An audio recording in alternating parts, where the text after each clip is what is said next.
Today we're going to talk about the golden age of the mall, and then we're going to talk about some banal stuff like what's at the food court. We're going to get our jollies off by talking about the mall, because that's my flavor of the week, and the mall rat fashion. There's going to be a lot of pastels, there's going to be a lot of crinkled perms, and there's going to be a lot of the 80s. My name is Teresa, and this is Mall Rat Fashion. Mall Rat Fashion. The mall. It began in the 50s. America was in its economic boom. Everyone had disposable income. They spent it on houses. They spent it on cars. Off they flew to the suburbs. An Austrian architect, Victor Gruen, thought it would be a good idea to bring downtown to the suburbs, but in an enclosed space, a place where you could dine, shop, and there would be a fountain. People like to commune around fountains, and that, in a nutshell, is the birth of the mall. Began in the 50s, exploded in the 70s. It really took off in the 80s. It took off so much that within every town, there's an oversaturation of malls. Perhaps there was a little bit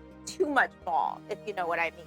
The mall around every corner. Developers jumped on the bandwagon. In my city alone, there was 2 malls within less than a 10-mile radius of each other and a town center, 2 town centers. There was no shortage of places to shop. If I recall correctly, there was also a redundancy of similar stores in the mall. Right now, there is a single standing Barnes & Noble in a 20-mile radius from where I live. Back in the 90s, the tail end of the golden age of the mall. In one mall in particular, there was a Walden Books and a Borders Express. 5 blocks away, there's a Barnes & Nobles. You walk across the street, there's a Borders. You have no shortage of books. What did I do? I just went to the library where I got it for free. How can I describe to you what the mall was like in the day? In the 90s, I recall going to the mall every Friday night with my entire family.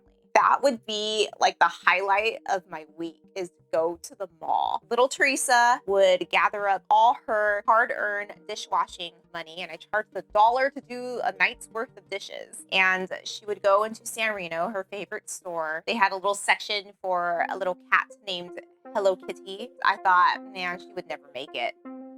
It's all about Pecco. Nobody ever talks about Pecco. I think he's been discontinued. Of all the San Reno characters in all the world, I had to back this duck. So I took out this lock. It has a little key. It has Pecco's little bird friend. I don't know what his name is, but he's small and he's cute. I don't know which one is Pecco, actually. This Pecco, maybe they're all Pecco in different shirts. And I think he's going to a New Year's Eve party or something, and he has no pants. Have these little playing cards. These are a relic, and this is Puchaco. I called him Puchacho. He's a little dog, and he has no mouth, and I like that. This is a spotty dotty tiny scissor. These are little scissors. They don't really do anything except that they're small and they're cute. And then I have this spotty dotty. Come to think of it, I don't know why I bought so many erasers, because I never bought any pencils. In addition to spending my hard-earned cash at San Reno, or is it San Rio? You know, it's just occurred to me that I've been calling San Rio San Reno. All these years, I've been pronouncing it wrong. In addition to going to San Rio, my father would treat us all to a luxury meal of McDonald's. So at the mall, it was a very lively place. It was a place to be. I always thought it was a place where rich people went. For the likes of my family, we went to Kmart. If we were feeling very fancy, it was a fancy night out in town, we would go to the mall and we would look at people. I can't wait to one day be rich enough so I could buy something from Judy's or Charlotte Russe. Contempo Casual. Macy's, I always thought that's where rich people shop too, because they sponsored the Macy's Thanksgiving Day Parade, and that was like the whole Nordstrom. That's where like super rich people shop. I told a friend that my family was rich. It was a complete lie. I told her that they owned a store at the mall. She didn't believe me. What store did they own at the mall? And I said, because I wanted to be believable here, my family owns Sears. Your family owns Sears? Yeah, Sears. Anytime anybody mentioned Sears, I had to give her a look. It's mine. The mall at its golden age. It was a very happening place to be. It's where teenagers go to go on their first dates, scope out the latest fashion, and where you also spend a extraneous amount of time at the local bookstore because they were always very fun and stocked full of my favorites like Goosebumps and Christopher Pike and Sweet Valley High. And they also had that book called The Photo Book, which had some nudes in it, and I took a peek. But it was artistic nudes, so it was okay. So the mall was very fun. You hung out with your friends. You can claim that you own Sears. I wouldn't claim that now because Sears did not do so hot in the retail apocalypse. I came across a very beautifully written article in Time magazine by Josh Sanburn. Let me make the font bigger on my iPad because I'm old. This I labeled a poetic piece about the mall from Time magazine by Josh Sanburn. So Josh Sanburn, if you are watching this, you probably won't be watching this, but anybody know Josh Sanburn, let him know that Teresa from this channel says you're a good writer. Think of your mall, or think of the one you went to as a kid. Think of the perfumed clouds in the department stores, the floating muzak, the fountains splashing below the skylights, the cinnamon wafting from the food court. As far back as ancient Greece, societies have congregated around a central marketplace. In medieval Europe, they were outside cathedrals. For half the 20th century and almost 20 years into the new one, much of America has found their agora on the terrazzo between Orange Julius and Sparrow, Walden Books and the Gap, Sunglass Hut and Hot Topic.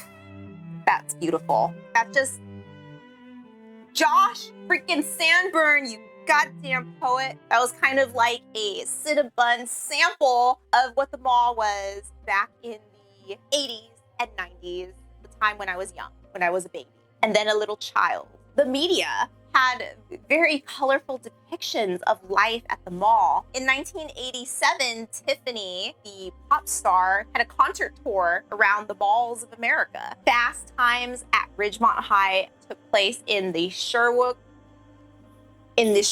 Oaks Galleria in Los Angeles in the Valley. Let me tell you something about the Valley, the San Fernando Valley. A lot of teen movies in the 80s took place in the Valley. The Karate Kid took place in the Valley, and obviously Valley Girl. I have never been to the Valley, and I want to go to the Valley. What the hell is going on at the Valley? I just assume that everyone in the Valley has a karate studio. Maybe the 80s is alive in the Valley. Maybe everybody kind of looks like they're from the 80s, like a preppy 80s look. One of my favorite book series, Sweet Valley High, was based off the San Fernando Valley, because Sweet Valley doesn't exist, but the San Fernando Valley certainly does. And that is where the families of people who work in the movie studios live. Wealthy, upper middle class, preppy, waspy people would live in the Valley. And I want to know what it's like. I want to know what it's like to be a white person. I want to wear the modern version of the Sweet Valley High lookbook as based off the Sweet Valley High covers.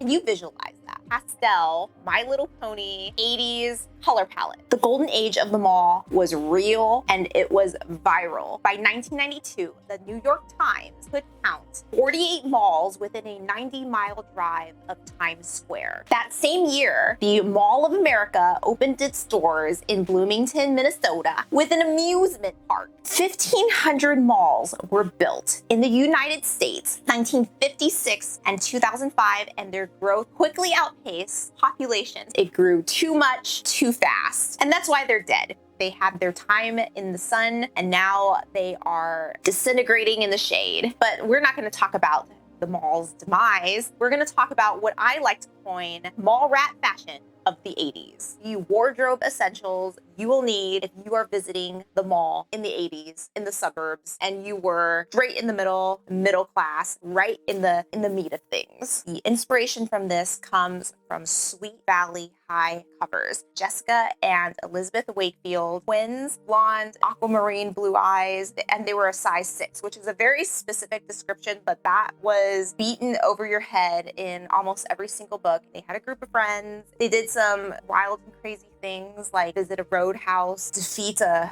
werewolf in London, escape, date, assault, get in a car accident and get amnesia. Got that double trouble element where you swap identities. Pretty outlandish plot points. I confess I didn't read them all. I mean, there was like hundreds and hundreds of books. They were all ghost written. The author was Francine Pascal. She was credited as the creator, but they employed a legion of ghostwriters churning out these books every month or so. That's the look we're going for in this imaginary scenario of a trip to the mall. Mallrat fashion. Imagine it's a lazy summer day and you are headed to the mall. You're going to Sam Goody to pick up a CD or what have you. Or were they still listening to records back then? They had records, cassettes, and CDs, but you're hip, so you're picking up a CD. And then you're going to the food court, you're picking up a Orange Julius. What are you wearing? That's the point here, folks. You are in some form of pastels. Okay, prepare for this tongue twister. A popular pastel pairing, aquamarine and peach, teal and peach. Peach is a big one. What are you doing in terms of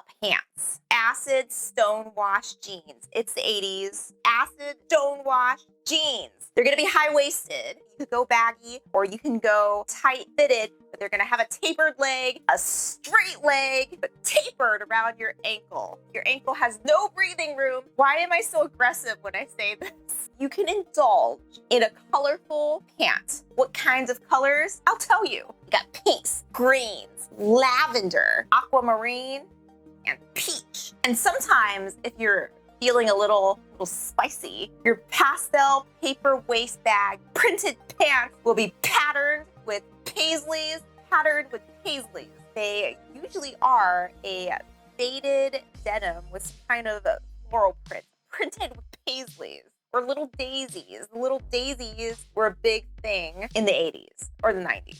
It's a vague decade here. We don't want big prints. We don't want big freaking magnolias. We want puny paisleys, teeny weeny daisies. As the Scottish would say, it would be wee tiny patterns on your printed pastel pants. If you were really cool, you would have a pastel jumpsuit. And what would go over your pastel paisley patterned pants? A oversized sweater. We don't want your tiny skin tight cardigans. We don't do that here in the 80s. We want oversized. Everything just had to be oversized. It was a decade of excess, and because your pants were tight and tapered, you need an oversized sweater. Your sweater is usually color blocked. You would be a frequent customer of the United Colors of Bennington. But you would also be a frequent customer of Esprit written in pastel rainbows on your oversized crew neck sweatshirt. The sun is streaming through the atrium